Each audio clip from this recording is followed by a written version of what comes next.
কৃত্ৰিম বানত উটি গ'ল চেঙাৰ বাঘ মাৰাছৰ নৱাগত শিমলীটোলা সংযোগী তিনিখন দল। কেইবাদিন ধৰি হোৱা প্ৰবল বৰষুণত জলজলি নদীৰ পানী ব্যাপকভাৱে বৃদ্ধি পাইছে।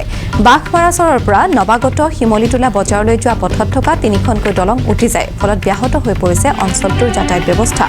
স্কুল কলেজৰ ছাত্ৰ-ছাত্ৰী আৰু ৰোগী পাৰাপাৰ হোৱাত ভীষণ সমস্যাৰ সন্মুখীন হৈছে। শীঘ্ৰেই জলজলি নদীৰ ওপৰত এখন পকী দলং নিৰ্মাণ কৰিবলৈ চৰকাৰক দাবী স্থানীয় ৰাইজৰ। দৃশ্যাংশ আপোনালোকে প্ৰত্যক্ষ কৰিছে। কৃত্ৰিম বানত উটি গ'ল চেঙাৰ বাঘমাৰাছৰ নৱাগত শিমলীটোলা সংযোগী তিনিখনকৈ দলং। কেইবাদিন ধৰি হোৱা প্ৰবল বৰষুণত জলজলি নদীৰ পানী ব্যাপকভাৱে বৃদ্ধি পাইছে। নদীৰ জলস্তৰ বৃদ্ধি পাইছে। বাঘমাৰাছৰৰ পৰা নৱাগত শিমলীটোলা বজাৰলৈ যোৱা পথত থকা তিনিখনকৈ দলং উটি যায়, ফলত ব্যাহত হৈ পৰিছে অঞ্চলটোৰে যাতায়াত ব্যৱস্থা। স্কুল কলেজৰ ছাত্ৰ-ছাত্ৰী আৰু ৰোগী পাৰাপাৰ হোৱাত যথেষ্ট সমস্যাৰ সন্মুখীন হৈছে। শীঘ্ৰেই জলজলি নদীৰ ওপৰত এখন পকী দলং নিৰ্মাণ কৰিবলৈ চৰকাৰক দাবী জনাইছে স্থানীয় ৰাইজে।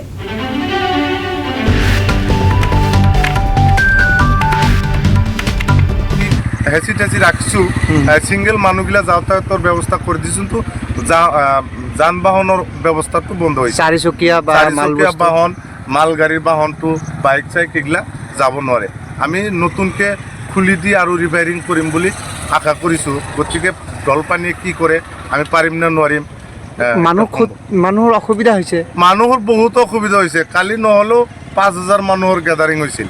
মানে মানুহ আমি পাৰ কৰি 10টামান নাও দিছোঁ, তথাপি পাৰ কৰিব নোৱাৰোঁ। মানে ইমান মানুহ, মাকৈ চাকৈ খেতি কৰা মানুহবিলাকে বস্তু বাহিনী লৈ যথেষ্ট মানুহ পাৰ হয় এই ঘাটে। যথেষ্ট মানুহ পাৰ হয়। দিনত কিমান মানুহ পাৰ হয়? দিনত মিনিমাম আমি 10,000ৰ আইটেম লওঁ, 10,000 মান মানুহ পাৰ হয় ডেইলি। ইয়াত এটা পকী দলঙৰ কাৰণে বহুত সময়ত মানুহ কিন্তু এটা অনুৰোধ জনাইছিল। আমি ইয়াতে বহুত অনুৰোধ জনাইছিলোঁ আৰু কেইবাবাৰো ইয়াতে মানে হৈছিল, মন্ত্ৰী বিধায়ক ইয়াতে আলোচনা কৰা হৈছিল। ইয়াতে এটা পকী দলঙৰ আমাৰ অসমৰ ভিতৰত, লোৱাৰ অসমৰ ভিতৰত বিৰাট প্ৰয়োজনীয় দলং বুলি আমি ভাবোঁ। আৰু এই প্ৰয়োজনীয় দলংটো আমাক চৰকাৰে দি আমাক ইয়াতে সহায় কৰে যেন, এইটো আমাৰ সাৰা মোটামুটি 1.5 লক্ষ মানুহৰ চৰ অঞ্চলৰ জনৰ এটা বৃহৎ উপকাৰ বুলি আমি ভাবোঁ। বাটা দি হেঁচি ৰাখিছোঁ, ছিংগল মানুহগিলা